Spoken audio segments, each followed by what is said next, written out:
세 번째 영상입니다. 자, 그 제5장의 동기부여는 내용이 좀 많아서 다음 주에 하기로 하고, 내용이 별로 없는 집단과 집단 역학에 대해서 말씀을 좀 드리겠습니다. 자, 집단과 집단 역학인데, 자, 여기서 말하는 역학이라는 단어는 동태적, 그러니까 늘 변화하는 모습을 역학이라고 얘기를 해요. 그래서 집단 더하기 집단 내에서의 변화, 집단과 환경에서의 변화를 역학이라고 얘기를 합니다. 그래서 뭐, 자, 171쪽에 위에서 세 번째 줄 집단은, 자, 일정한 가치를 가지고 빈번하게 상호작용을 한다. 자, 대표적인 게 가족이죠. 그리고 또래 집단, 친구들끼리, 학교도 마찬가지고요. 자, 그런데 이 집단 안에 또 하나의 집단이 있죠. 171쪽의 중간이요. 자, 소집단은 문제 해결, 생산성에 직접 영향이 있기 때문에 소집단에 대한 이해는 필수적이다. 집단의 안에 소집단이 하나 있을 수도 있고 여러 개 있을 수도 있습니다. 우리가 아무리 작은 가족이라고 하더라도, 만약에 남편과 부인이 있고 자녀가 하나 있다고 하더라도, 자, 자녀와 남자, 자녀와 여자 엄마, 자녀와 아빠, 이런 식으로요. 그 가족 하나에도 2개 이상의 조직으로 집단으로 나눠질 수가 있어요. 회사는 안 그렇습니까? 정부 조직도 똑같잖아요. 자, 팀은 다르지만 뭐 같이 동기다, 아니면 같이 협력하는 사람이다. 이게 소집단이에요. 소집단은 집단 간을 이어주는 역할도 할 뿐만 아니라 굉장히 그 범위를 정하기 나름이에요. 자, 그리고 이 소집단의 필수적인 내용 중에 하나는 171쪽의 아래에서 5번째 줄, 대면적 관계. 이미 서로를 알고 있고 상호 인지, 저 사람이 어떻다라는 거, 저 사람이 이 일이 어떤 건지도 알고 있다는 겁니다. 그래야 소집단으로 그 인식을 할 수 있어요. 자, 그리고 172쪽의 위에서 2번째 줄입니다. 집단의 목표는 내 집단과 다른 집단을 구별해 주는 것이다. 정체성, 소속감이라고 얘기를 하죠. 나는 A 학교야, 나는 B 학교야, 나는 C라는 학과야, 나는 D라는 학과야. 동아리, 뭐 난 갑 동아리, 을 동아리, 뭐 병정 동아리, 이런 거요. 다 이게 소속감의 개념이죠. 특히나 우리나라 같은 경우는 대학생도 유니폼을 입고 다니는, 과잠이죠. 유니폼 입고 다니는 경우도 있고, 교복에 대한 엄청난 소속감과 정체성이 있는 나라죠. 우리나라는요. 자, 교복을 자유롭게 입자고 했던 그런 시절도 있었지만, 그게 얼마 못 가서 다시 원위치가 되죠. 1980년대 얘기죠. 80년대 초반의 얘기입니다. 자, 그렇게 해서 소속감을 가지게 되고, 이게 이제 나쁜 쪽으로 나타나면은 우리가 뭐 한국 영화에서 볼 수 있듯이 뭐 패싸움하러 다니고, 옛날에 아주 그 엄청난 그 말도 못하는 일이 있었던 거, 야, 우리 소속이냐 우리 소속이 아니냐의 싸움이죠. 지금 그건 말도 안 되는 얘기고요. 당연히 안 되는 건데, 이 소속감과 정체성이 굉장히 은근히 강하게 나타나요. 그러니까 드러내놓고 나타낼 수도 있지만, 어느 순간이 되면 나는 이런 정체성, 나는 이런 의식을 가지고 있고, 나는 이런 소속감을 가지고 있다. 뭐 한국인의 정체성, 자, 일본인의 정체성, 정체성이 있어요? 없다고 얘기를 할 수가 없어요. 그 다음에 정체성과 소속감이 좀 더 강력한 형태로 나타나면 애국심 같은 게 나타날 수 있죠. 우리나라는 자, 이렇다, 쟤네 나라는 저렇다, 이런 게 나타날 수가 있습니다. 자, 그리고 173쪽의 위에서 네 번째 줄, 공식적 집단은 이미 우리가 알고 있는 조직도에 그려진 업무 분장이 된 것들이 공식적 집단이고요. 그 중에 하나가 뭐 173쪽의 중간에 있죠. 태스크포스, 임시 조직이죠. 특정 목적을 달성하기 위해서 임시로 만들어진 조직. 이게 공식적 집단의 대표적인 얘기들이고요. 자, 비공식 집단은 자연적으로 발생하는 소호 집단을 얘기하는데, 뭐 굳이 설명을 안 드려도, 뭐 호송공장 실험부터 해서 설명 안 드려도 이건 아실 거라고 봅니다. 자, 그리고 174쪽에 비공식적 집단의 순기능이라고 되어 있어요. 맨 아랫줄입니다. 구성원이 귀속, 나는 이 집단으로부터 나는 어떤 그 영향을 받고 있다. 귀속, 안정, 일체감, 전부 다 정체성, 소속감, 아주 강력하게 더 넓게 나타나는 건 애국심 같은 거죠. 자, 이렇게 집단을 안정화시킨다라는 얘기.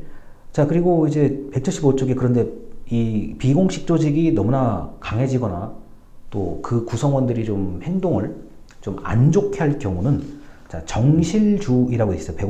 175쪽에 아래에서 7번째 줄에 정실주의.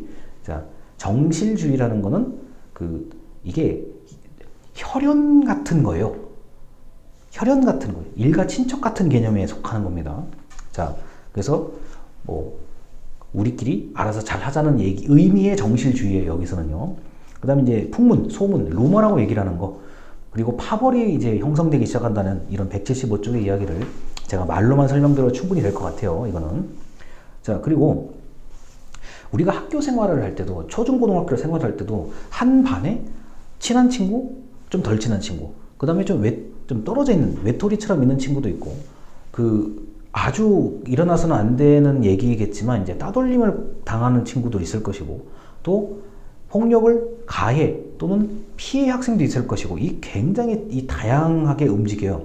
이런 움직임의 모습을 우리가 그냥 역학이라고 얘기를 하는데, 자, 이럴 때 피해 그리고 손해 이런 것들을 최소로 줄이고, 우리가 인간관계가 웬만큼 되고, 그 다음에 학생들 같은 경우는 나름대로 공부를 안 할 수는 없으니까 공부를 할 수 있는데 문제가 안 생긴다고 한다면 제일 좋은 거죠. 자, 그런데 그게 그렇게 쉽게 이루어지는 게 아니기 때문에 의식적으로 굉장히 많은 노력을 해야 됩니다. 이런 것들을 좀 부정적인 현상을 줄이고 긍정적인 현상을 높이려면 의식적인 노력을 엄청 많이 해야 된다. 자, 그리고 177쪽에 반과로 1번의 욕구의 충족이라고 되어 있습니다. 자, 개인은 충족시킬 수 없는 욕구를 충족하기 위해서 집단을 만든다. 자, 나 혼자는 힘들어. 모이자. 이거는 아주 가장 기본적인 얘기들이죠. 자, 그 다음에 178쪽에 반과로 6번의 경제적 이유. 야, 나 혼자는 힘들어. 우리끼리 협회를 만들고, 단체를 만들고, 법인을 만들어서 대항하자. 또는 이익을, 추구하자. 이런 게 바로 집단 구성의 원리입니다. 자, 그리고 이런 집단이 만들어지게 되면은 179쪽에 이제 단계가 있는데, 이거를 너무 똑부러지게 아실 필요 없습니다. 집단 내 갈등 단계. 자, 이거는 이제 규범화 전. 자, 서로 모르다 보니까, 서로 모르고 서로 좀 이렇게 생각이 다르다는 점을 확인하는 단계예요. 그래서 소소하게 싸우거나 소소하게 사이가 안 좋아지는 경우가 많이 발생하는 게 바로 집단 내 갈등 단계입니다. 우리가 이게 학교 초기에 중학교 1학년 3월달, 중학교 2학년 3월달에 보통 이 모습이 학교 조직에서 많이 보이죠. 대한민국 같은 경우는 너무 모르니까 반 애들끼리. 그래서 생기는 경우들이 있습니다.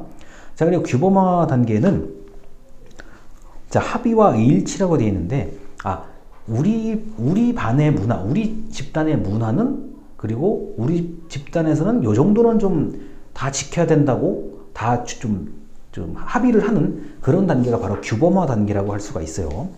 이건 우리가 경험상 여러분들이 좀 기억을 되돌려보면 아주 쉽게 알 수가 있을 것이고요. 자, 그리고 이제 규범이라는 단어가 나오죠. 181쪽에 규범, 영어로는 norm입니다. norm. 자, 집단 구성원들이 적절하게 수용할 수 있는 행위의 규칙. 우리 반은 이래, 우리 과는 이래, 우리 동아리는 이래. 자, 우리 팀, 우리 부서, 우리 관은 이래. 이게 이제 규범이고, 아무리 작은 소집단이라도 규범이 동일할 수도 있고 다를 수도 있습니다. 자, 그래서 181조 중간에 이런 게 있죠. 자, 지시적 규범, 기술적 규범, 강제적 규범으로 유형이 있다. 지시적 규범은 어떤 것이 바람직한 것인지를 알려주는 게 지시, 너 이거 해, 하지 마라, 이런 거. 금지적 규범은 조금 더 강한 거. 이거를 네가 하면 이렇게 처벌을 받는다라는 거.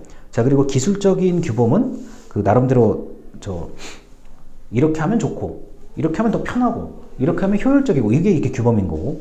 자, 강제적 규범은 대표적으로 법이죠. 법 같은 게 강제적 규범이라고 할 수 있습니다.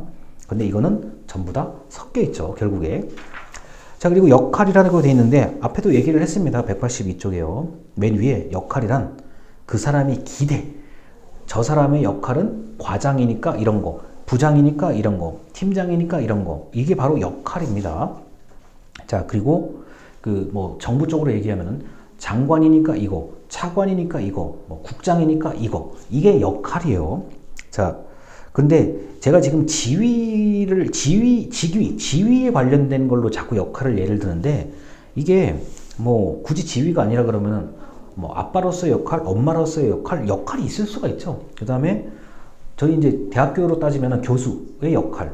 자, 초중고등학교 따르면 교사의 역할, 이게 기대되는 행위예요. 역할은 그 사람에 대한 기대되는 행위를 말합니다. 그런데 181쪽의 아래에서 5번째 줄에 이런 단어가 나와요. 오히려 대부분 개인의 실제 행동과 남들이 기대하는 그 역할 사이에는 상당한 차이가 존재한다. 당연하죠. 자, 실제 역할은, 자, 교수는 실제 역할이 원래 교수라는 역할은 이런 거였는데 실제 내가 해보니까 아니야. 차이가 거의 없는 사람도 있겠지만 상당한 차이가 나는 사람들도 있어요. 그리고 아까도 얘기를 드렸겠지만 183쪽의 맨 위에 줄입니다. 역할 모호성. 내가 요것만 하라는 거야. 다 하라는 거야. 하지 말아야 될 게 있고 하라야 되는 게 있는데 이게 모호해지면은 굉장히 답답해지는 거죠. 나는 그냥 앉아서 그 전화 받고 민원 응대만 해주면 되는 역할로 알고 있는데 실제는 아니에요. 뭐 출장도 가야 되고 뭐도 해야 되고 이게 굉장히 힘들죠. 특히 그리고 공무원이 되실 분들이 이 안에는 계시기 때문에, 그리고 공무원이신 분들도 계시겠지만 이제 예비 이제 공무원 희망자분들은 이런 게 있습니다. 아, 내가 공무원이 되면 난 이런 역할을 할 거야. 이제 나의 이상이죠. 근데 내가 공무원 생활을 딱 해보니까 나의 원래 그 생각하고 차이가 엄청 심하게 날 수도 있고, 아니면 나는 원래 A라는 일을 하려고, 자, 나는 부서를 배치받고 싶은데 갑자기 Z로 부서를 배치를 받아요. 그러면 내 역할에 내가 기대하는 행위가 완전히 달라지게 되는 거죠. 그래서 어쩔 수 없이 역할이 많이 달라지기도 합니다. 자, 지위인데 183조 지위는 사회적 서열이죠. 자, 사회적으로 서열, 우리가 사장님부터 쭉 이렇게 되어 있는 서열, 그리고 대통령부터 쭉 아래까지 이게 서열이에요. 그런데 지위도 역할과 마찬가지로 184쪽에 맨 위에서 네 번째 줄입니다. 지위 불일치 현상이 100% 나타나죠. 자, 그래서 나는 분명히 임원으로서의 역할이 뭐가 있을 것 같은데 아니야.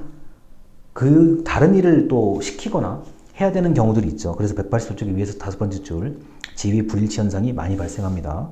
자, 리더십에 대해서는 이건 나중에 따로 별도의 얘기가 있기 때문에 우리가 어떤 비공식적 집단이나 소집단 안에서도 자연스럽게 리더십이 형성된다는 얘기, 그리고 집단 안에서의 집단이라고 하죠. 그걸 이너서클이라고 제가 강의 자료에 썼습니다. 이너서클의 주요한 기능은 의사결정, 우리가 이 집단에 앞으로 뭘 할 건지에 대한, 무엇을 하지 말아야 될 것인지에 대한 의사결정 모임이 바로 이너서클이라고 할 수 있습니다. 그러니까 서클 안에 하나 더 있다는 게 이너서클이에요. 자, 그래서 여기까지를 말씀을 드렸는데 좀 평이에요. 내용들이 규범, 역할, 지위 이런 것도 평이한데 그래도 그 나름대로 한 번쯤 들어보시면 또 틀린 건 없으니까요. 그리고 제가 이제 예를 들 때 학교에도 들고 정부에도 기업에도 이렇게 예를 중구난방으로 드는 경우가 있는데 일부러 그렇게 하는 겁니다. 왜냐하면은 이게 행정학과에서 조직 행태론이라고 해가지고 정부 얘기만 하고 공무원 얘기만 하면은 이게 듣는 분들이 이게 좀 덜 와닿아요.